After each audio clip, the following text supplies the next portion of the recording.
This is a Catherine Cimarelli hate video. What about baby blue? Nope, we'll go with the white. That's just the fun. Welcome back to... Oh, is it recording already? Yeah. Oh. Welcome back to the visual only pre-show. Wow. That took unnecessarily long.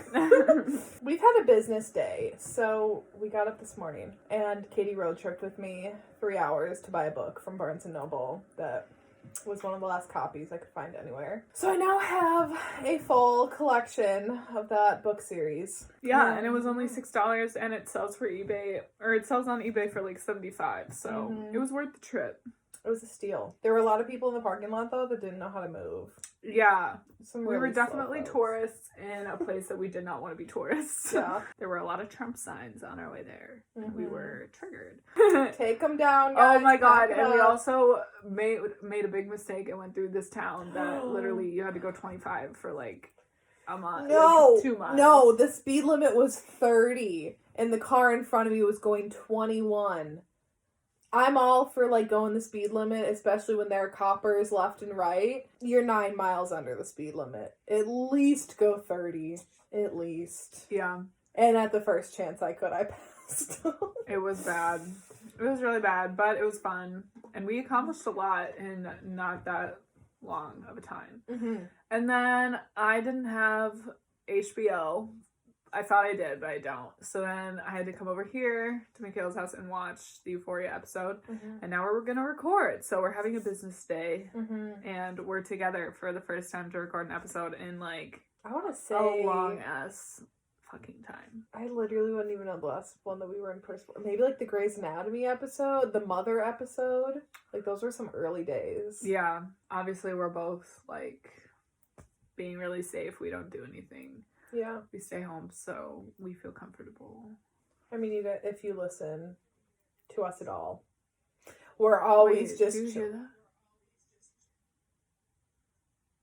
Oh, I don't know. that was a little scary at first. I was like, you know what, maybe let me just set the alarm. Bachelorette, did you watch? I did. Did you? No. I'm behind. I haven't watched.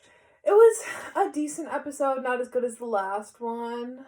I do not like Bennett, and I haven't really liked him for a while. I thought, like, the first episode when he was running, that, like, random gift challenge still on Claire's season when they had to, like, run and get something, and they were like, look at him, he doesn't even sweat, and he's just, like, casually jogging as everyone else, like, sprinting around. I kind of liked him then, but I just think he's such a gaslighter and such a dick. I don't like him at all. Good. Okay, this is an anti-Bennett, anti-Caitlyn, anti-Catherine Cimarelli podcast. Oh my god, you guys. We can't stand Catherine. No. We just saw a post of hers today where she was lip-syncing to Lisa, her sister.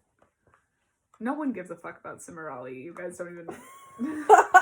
Katie and I have, like, an uncanny obsession. It's like, yeah, I just have a lot of feelings about them, which I'm like, why do I feel so strongly about this I don't family? know. Anyways.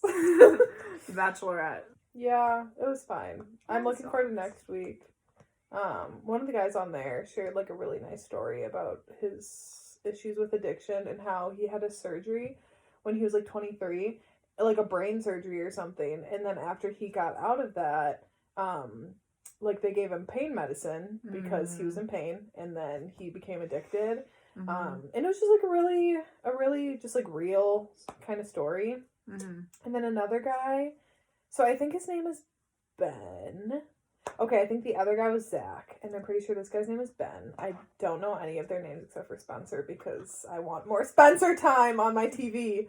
One of the other guys talked about how he had an eating disorder for like 15 years, which again, like, it's another just like really real conversation and something that a lot of guys don't talk about. So, yeah, there were like some good moments, but yeah, I want to get caught up, but I just I don't know, all over the place. I feel like if you miss an episode of The Bachelorette, it's kind of like I can definitely just like pick back up and watch on Tuesday, even though we'll be together on Tuesday, so. We'll be together. Oh, yeah, we will be together on Tuesday. Oh, we can watch that while we paint. There we go. My sock has a hole. And That's a big that hole. just really is on brand for my financial situation. And with that, let's get into the episode. And with that, please listen to our episodes.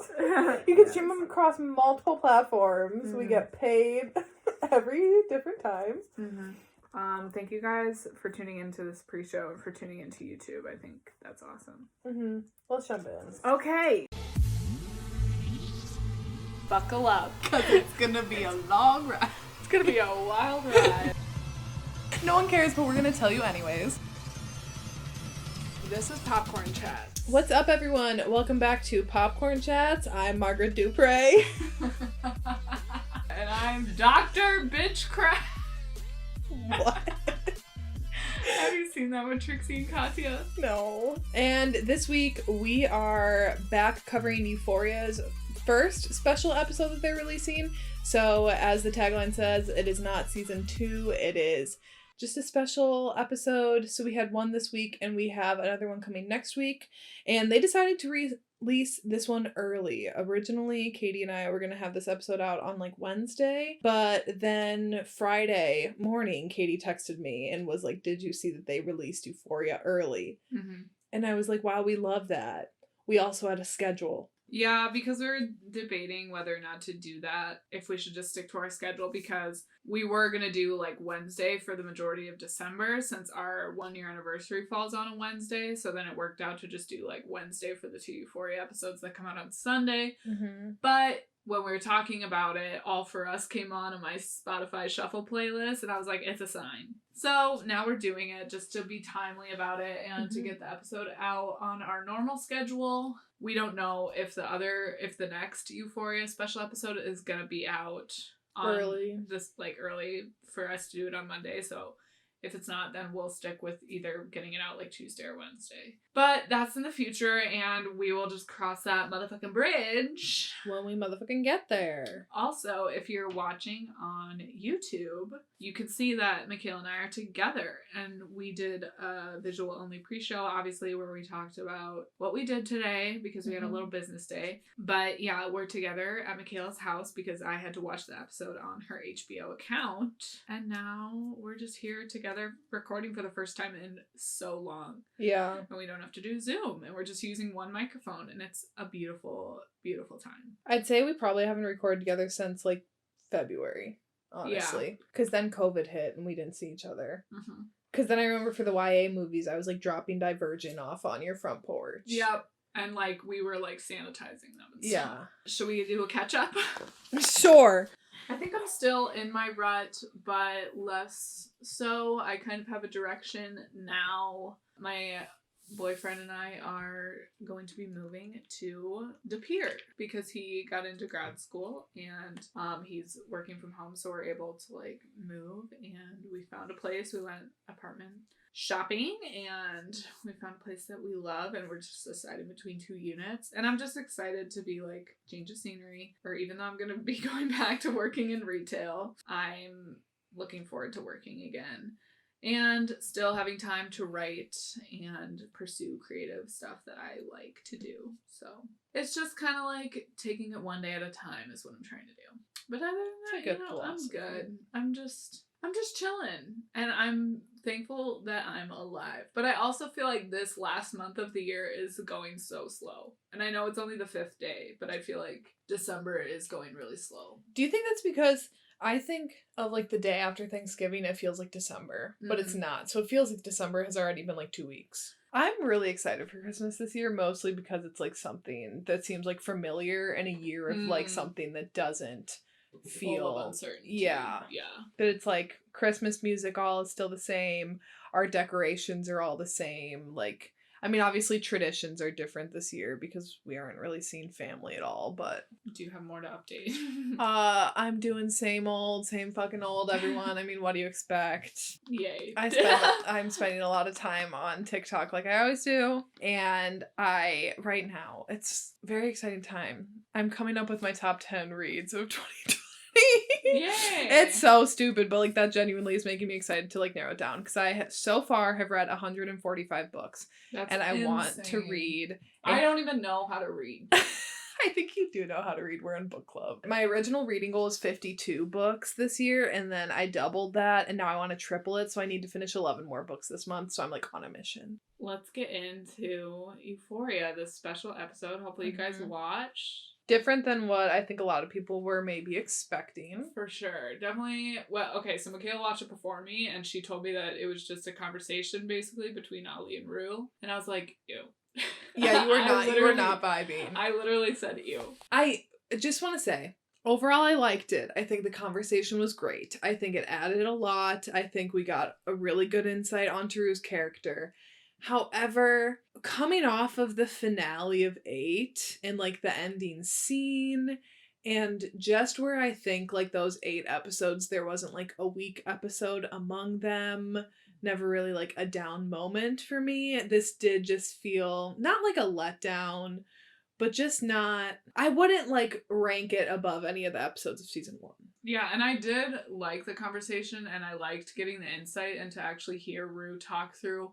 Because the one scene that she was talking about where she, like, grabbed the piece of glass and was, like, threatening her mom, that had no audio, right? That had no dialogue. It was just music over it. So that was really something that I was craving as a viewer. And to really just hear Rue talk about her feelings regarding her behavior, and to hear her walking through the process of coming to terms with everything she's done and everything she's experienced. Like, at the start of the conversation, being, like, not committing to stopping using, to then at the end being like, what I've done is unforgivable. Just like grappling with everything she's done and like everything that's come from her addiction. It was a very dynamic episode, even though it was just the two of them sitting. And I think a lot of that is like the lighting and the camera work. Like the images were very interesting. It never felt like boring or like that you were just stuck. You know how I think of like the movie The Mountain Between Us. Have you seen that with Kate Winslet and Idris Elba? I haven't seen it, but I know what you're talking about. For like the first, I don't know, like hour almost, they're stuck in this plane and like you're just waiting for them to move, and you know, you're just getting to this point where like as a viewer you're getting antsy watching them not being able to move. I didn't feel that with this. For being in a diner for the entire time, I never felt like anxious to leave it. I think I felt like, well, for one thing, I felt sad for both of them when I found out that it's Christmas Eve and they're both there together. Like, I didn't necessarily want to be there, but I also wanted to hear the conversation. And I think it would have been bland if the two actors weren't so good. Oh, yeah. Like, they just pulled it off. The dynamic between the two of them was just incredible. Right. And both of them, it's like in those quiet moments of acting, like when you look at Euphoria, and in season 1, I think it's like episode 3, maybe, when Rue goes to try to beg Fez to sell her drugs and she breaks down outside of his door, and that's like my favorite scene. That's like incredible acting. But like how you kind of Katie gets on me about like Adam Driver saying that like yelling isn't acting. This is a perfect example of like acting your ass off when it's just like a conversation. Yeah, and like when you're not even the one talking in the conversation. Yeah. Like what you're doing when you're listening. Like both of them have like a million thoughts flashing across their face. Or well, Rue is more like thoughtless on her face, but then Ali, you can tell like as she's talking, he's really thinking about everything that she's saying, where she's a little more spaced out, but that's obviously because she's high. So she's supposed to look like that. I liked that we had the beginning dream, or I guess like in Rue's head, sequence between her and Jules, and then in the middle of the episode we have Ali step out to take the phone call, and then towards the end, or like shortly after the phone call, he turns and brings the waitress into the conversation. So like we had those moments where it was like breathers almost. To remind us and like root us in reality a little bit more. Yeah. It's definitely unheard of. I don't know. Did you ever watch Breaking Bad? I watched the first season. There's an episode of that I don't think I ever reached because I didn't watch the full thing either, but there's an episode where it's just like a fly on the wall, and that's the whole episode, is like you just like following this fly. Yeah. And people were so angry about that. Like, to do something like this, it's a risk. Just to, like, make people sit through an entire conversation. Like, that's not what film and television is. It's, like, the most interesting, most, like, jaw-dropping moments. So I think it definitely speaks to the writing and to, like you said, the acting and just their ability to keep people engaged with their performances. You're right. This is something that you would read in a book. This is, like, something that would make sense to have in a novel. That you would, sorry, that was my phone, that you would not have play out normally on screen. Because people would just be like, who wants to sit through that? Yeah. But you're right, it does just work in this case. And I think Rue is one of those characters, honestly, any character in Euphoria, it's like you want to be a fly on the wall for their, like, everyday lives, because all the characters are so interesting. Like, I would like to hear a conversation between, like, Jules and her dad, or, like, Kat and her mom, or Maddie and Cassie. Yeah. All these characters are so interesting, or like Nate and his dad. Like a full sit-down conversation with any of these characters would be interesting, and that just, again, speaks to like how good these characters are and why the show is so popular, I think, because people want to know more about each of these characters. That's a conversation I want. Nate Jacobs and his dad. Yeah. Could you imagine that kind of dynamic? What if that's the next one? So we don't have a promo for the next one, do we? No, because so then that was one of my questions I wanted to ask you. Now knowing that like this special episode wasn't really an episode, what do you think the next one's gonna be? Yeah, since her and Jules were on the like cover of the promo, it'd be interesting if the next episode was Jules. Mm-hmm.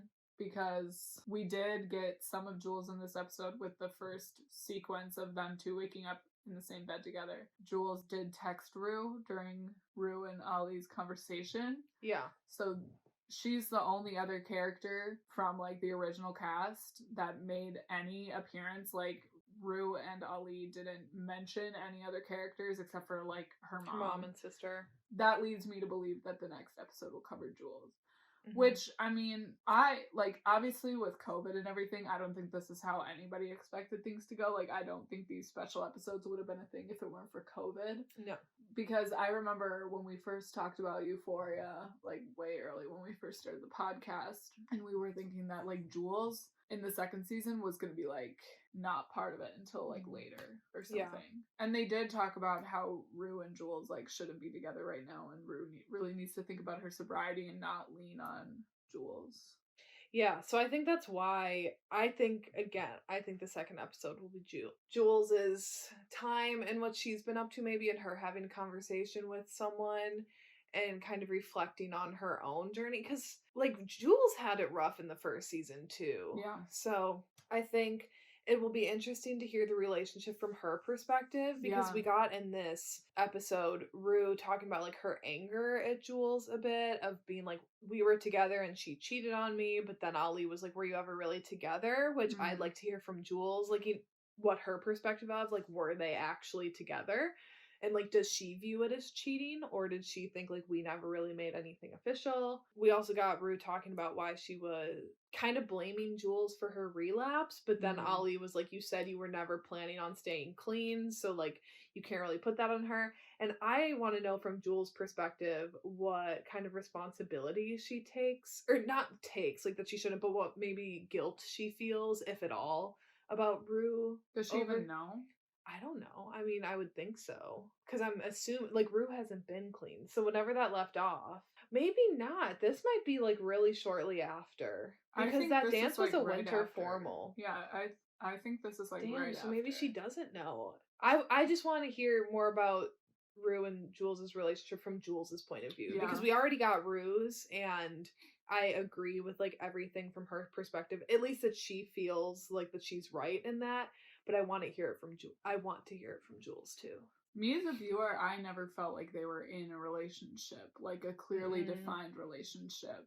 And I don't think so either. It always felt, and we talked about this too in our other Euphoria episodes, like Rue seems way more in it than Jules does. And like that first scene in this special episode, I knew right up, I mean, even though you told me, I knew right off the bat that it was fake, because Jules was never on that same level as Rue. Like, as overtly affectionate. Yeah. They had moments. Well, and her whole story was, like, revolving around Tyler or Nate. Yeah. You know? And that she felt a lot more like love and then, like, heartbreak over. Mm-hmm. So she's going through kind of like a breakup. She's in a vulnerable place. Rue is going through trying to be sober. So she's in a vulnerable place. Neither of them are in a good place to be in a relationship. No. Neither of them clearly defined the relationship.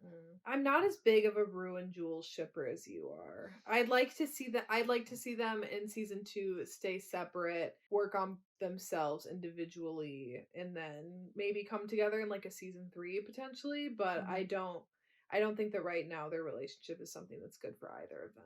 So. I agree, but it'll be interesting to see what the next special episode covers. Yeah, and if it doesn't cover them, like Jules, and if it's just Rue again, then what? Unless if it's like Rue and her mom and her sister, maybe? Could be, yeah. I think what I was telling Michaela, like what I would have liked to see is immediately, because like we're saying, she falls into that pit of people. Like she took a lot of fucking drugs. Like I thought she was going to be going to the hospital again. Yeah. Like back in rehab. Part of me feels like they shouldn't have just been like, oh, everything's fine, and she's like talking to this guy again. Maybe the next episode we'll see immediately right after the fallout of what her relapse was. But do you think everything was fine if she's eating pancakes with Ali on Christmas Eve? Yeah, no. And like it's getting not high? all fine, but it's like if they're not going to show like the actual fallout of it, I wonder if that's harmful. I'd like to see the fallout of her sister and her mom. Yeah. Especially Gia. I think Gia has potential in season 2 to become a bigger character. Me too. I would like to see an episode just focused on her and like the damage that coming upon her sister overdosing has done. And Fez. I still want a full Fez episode. I'm sure we'll get both of those. Yeah, I don't know. I would have liked to see just more of the immediate, like, what happened after Rue took all those drugs. Not that I want to see her, like, foaming at the mouth or anything, but did she go to the hospital? Did her mom and sister find her? Like, you know, because I don't think it's realistic to be like, oh, she just woke up and she took a lot of drugs. Yeah. So. Agreed.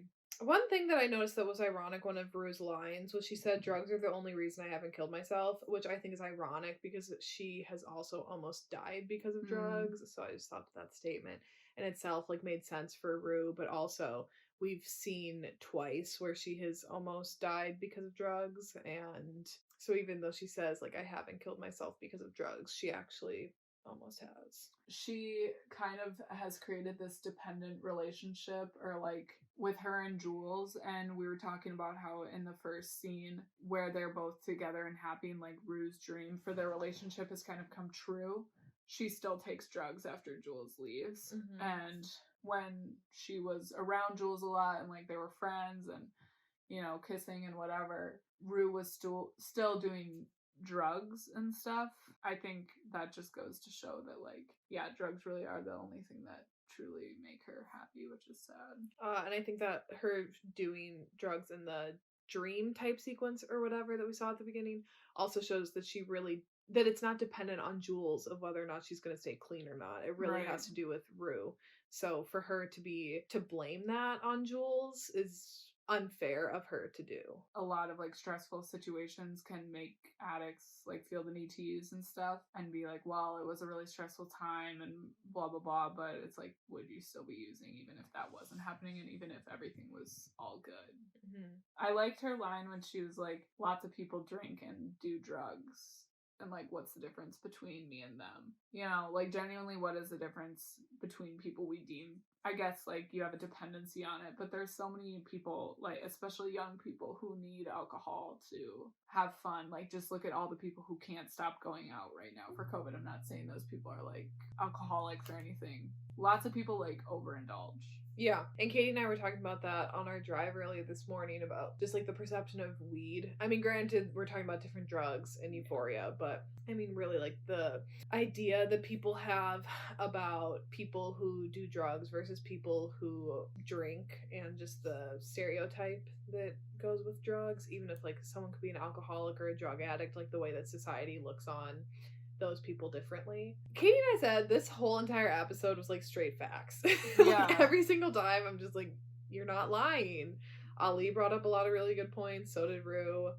What I really liked in this too was we got a little bit into Rue's anger about her dad dying and how she really isn't over that yet.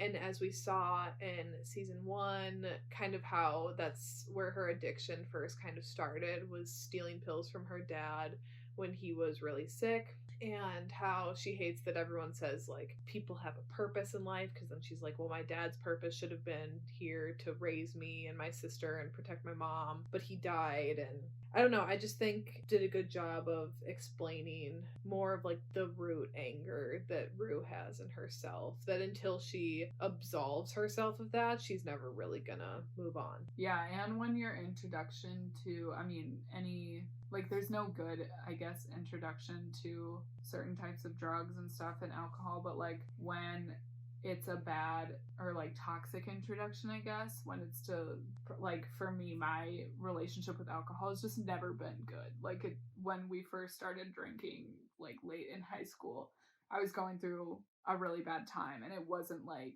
for me, it was never just like drinking when we first started out, like drinking to have fun with friends, like that was part of it, but it was also like drinking to get over a really bad time in my life and like a breakup that I was going through and everything. And it's never, since then, like it's never been the best. And so I think with Rue and like that beginning an introduction to drugs and everything, and not like tight anger that she's holding on to regarding her dad's passing and everything, and even how she's mad at her mom for promising that he was going to be okay. Mm-hmm. It's like, how can you, like, that's not rational. That's not a rational way of thinking. That's her just wanting to be angry. Right. And choosing to, I think it's easier for her to be angry than for her to feel the full scope of, like, grief. Yeah. Like, anger is better than sadness. For sure.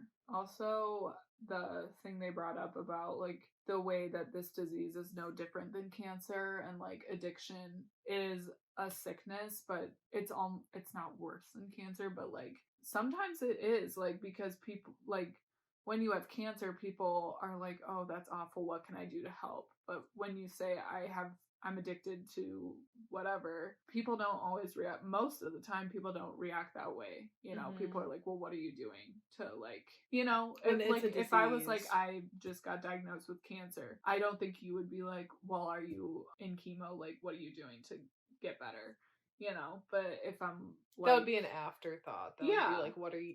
I'd be like, first, how are you? And yeah, I don't know. I think just as it really talked and kind of challenged of how just society in general looks at addicts, and it was really good. Yeah. I liked the way that they approached it. I feel like they approached it very rationally and constantly making comparisons of just being like, why are certain things acceptable? But then people who are dealing with a disease are shunned when they should be getting help or like support, and criminalized, like throwing people in jail and stuff for something that like is so out of their control in most cases, and we just like leave these people to fend for themselves so often. And like I think that's why it's so hard for people to come to terms with the fact that they even have addiction or even like dependency or just an unhealthy relationship with certain substances. Like coming to term with that is hard, and like, you know, I think we need to do more to make sure that people are being mindful of that. Like if you have family history, or just if you're recognizing, or people are telling you like, hey, I'm worried about you and like what happens to you when you drink, or like you using this substance, like, you know, I just wish it was an easier thing for people to come to terms with, and for like family members too, like the way family members can react to their loved ones like having an addiction or something. Like it could all just be so much easier if we talked about it more as a society and didn't like make it this bad taboo thing. I liked that Ali asked Rue if she wanted to stay clean, because I don't think anyone ever asked Rue that at all in the first season, and she was honest and said no. And one, I just appreciate the honesty. And I liked that he asked, because I think when we're talking about like addiction or alcoholism or different things, people just always assume people want to get clean when that's not the case. Yeah. Like some people can reach a point when they're like, I want this and I'm going to take these steps and I've hit my bottom, but some people are like, I haven't hit my bottom yet, and I don't really plan on stopping anytime soon. And I like that Ali genuinely just asked Rue that question to be like, do you want this? And let that kind of steer our conversation a bit, because I think he had to kind of adjust his approach then to her, because if he would have just gotten like really preachy of being like, well, everyone wants to be clean, she would tune out. But because she was honest about it, he was like, I get it. Yeah, and I think in this case, like, the way to talk to Rue about it is to, like, be upfront about it. And if you look back at season 1, like, right off the bat in the first episode when she goes to buy from Fez and they're like, weren't you in rehab? And she's like, just because I went to rehab doesn't mean I stayed clean or anything. Yeah. And people just don't know how to respond to her ever. No. And same with Jules. Like, she's just like, I don't want you to die and all this stuff. And, like, people don't know how to talk to her about it. And her mom is just angry. Are you high right now? And, like, keeping tabs on her. Like, no one is upfront with her like Ali is in this episode.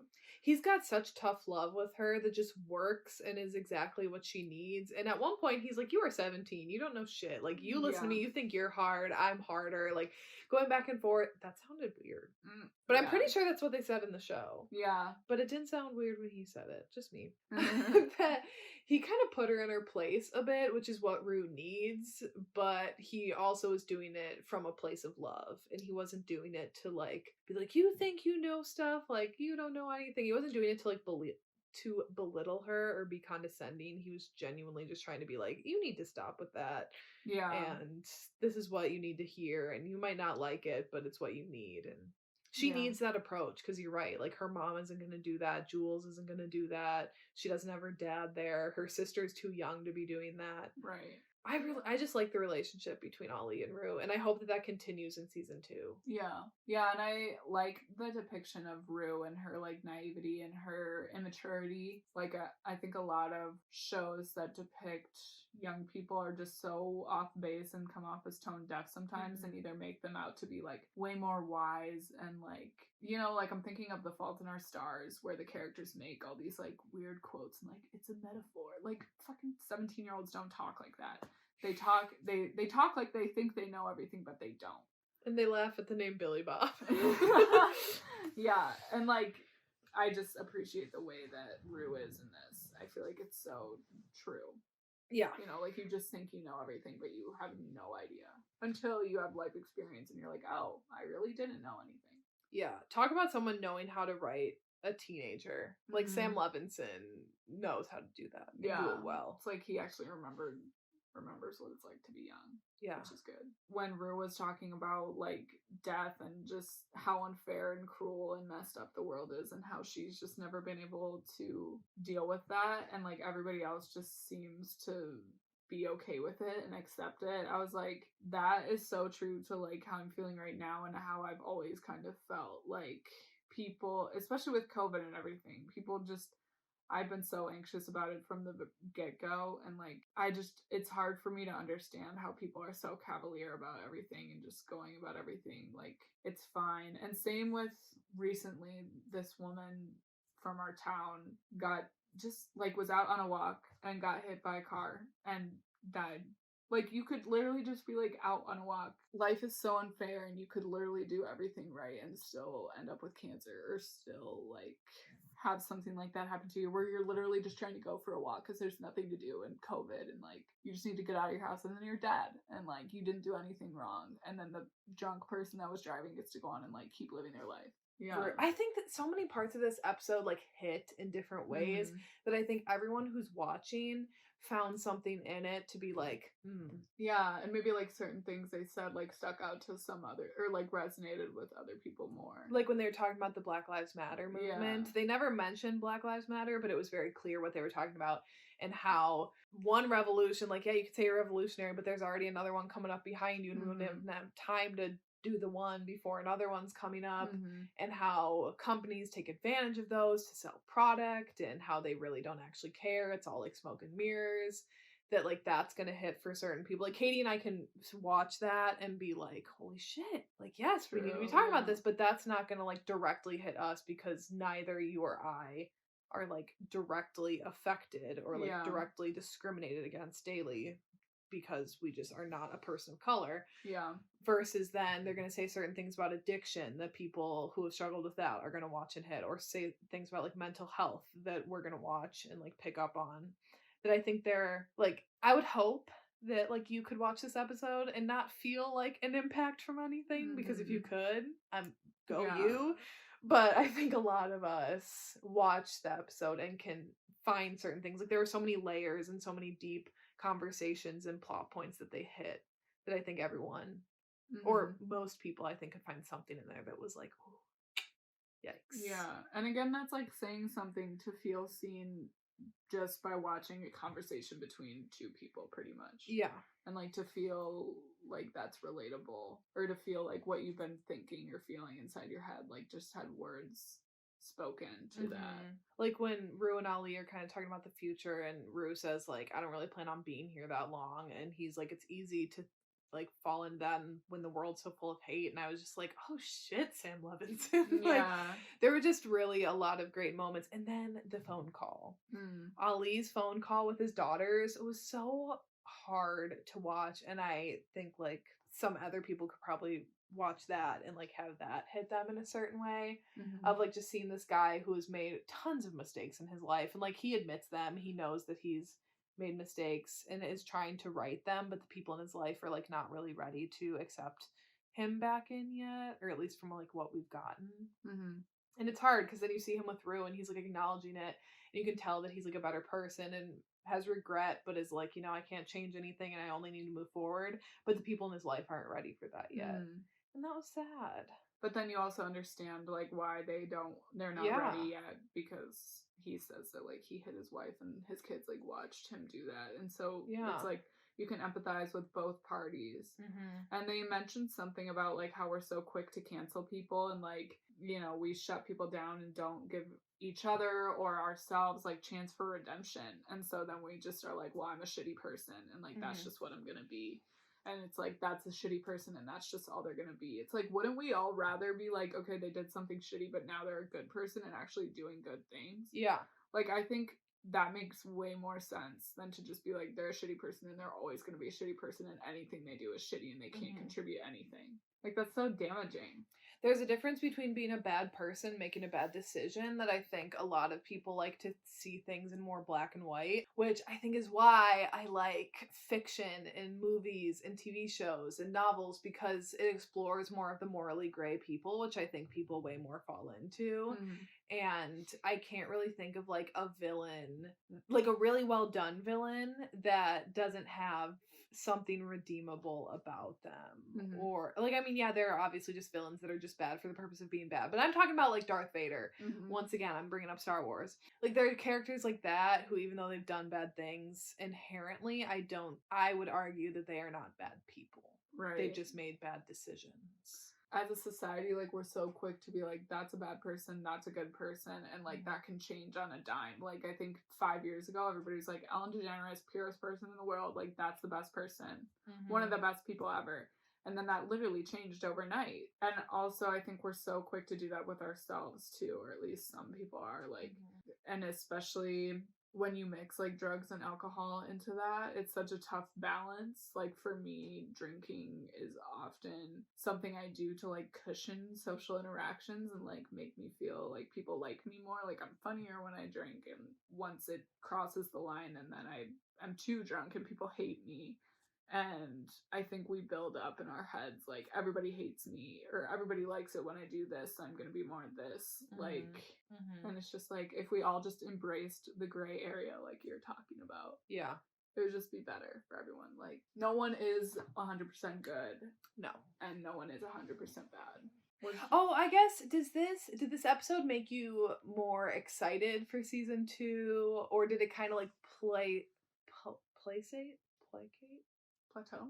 No. Or did it kind of like satisfy your thirst for season 2? That sounds weird. I'm like, placate, isn't that a word? Placate? I don't know. Did it make you like more excited for season 2, or did it kind of like take the edge off a bit until season 2? Because that season 1 finale, I remember being like, I don't know how I'm supposed to wait. Right. Yeah, I it definitely made me more excited for season 2, and I'm excited for the next special episode. Just to, like, these are the types of characters that I just can't get enough of. Like, I want to see more, and, you know, I don't think I would want to see an episode from many other TV shows where I just sit and watch, like, a conversation between two characters. I can't think of many other shows. Like, can you imagine Grey's Anatomy doing that? How boring that would be. No, thank you. But so I will admit that it did seem kind of like a fizzle out of the really crazy cliffhanger that we were left on. However, there is the opportunity to still go back and revisit those moments directly after Rue took all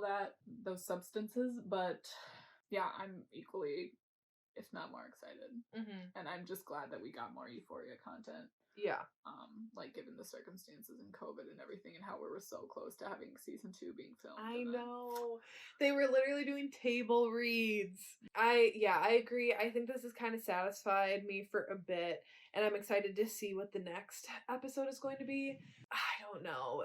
It was awesome for what it was. Like, it was very well done, very well executed, and I definitely think it added something, but I'm ready to have, like, the whole crew back together. I'm ready for Fez and Kat and Maddie and Nate and Cassie and McKay and Lexi and just, like, the whole squad back too.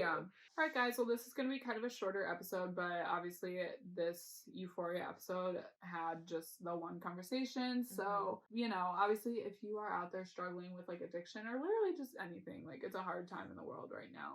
Everyone's just doing their best. Yeah, literally, I think we talked about this last time, but just, like, take it a day at a time and do what you need to do to get through each day.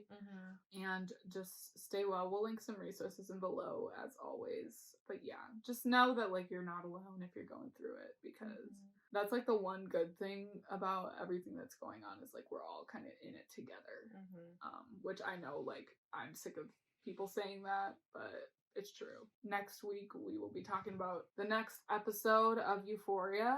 Be sure to follow us on our individual, or subscribe to our individual YouTube channels. Follow us on Instagram, Twitter, and TikTok. We both have an active TikTok now.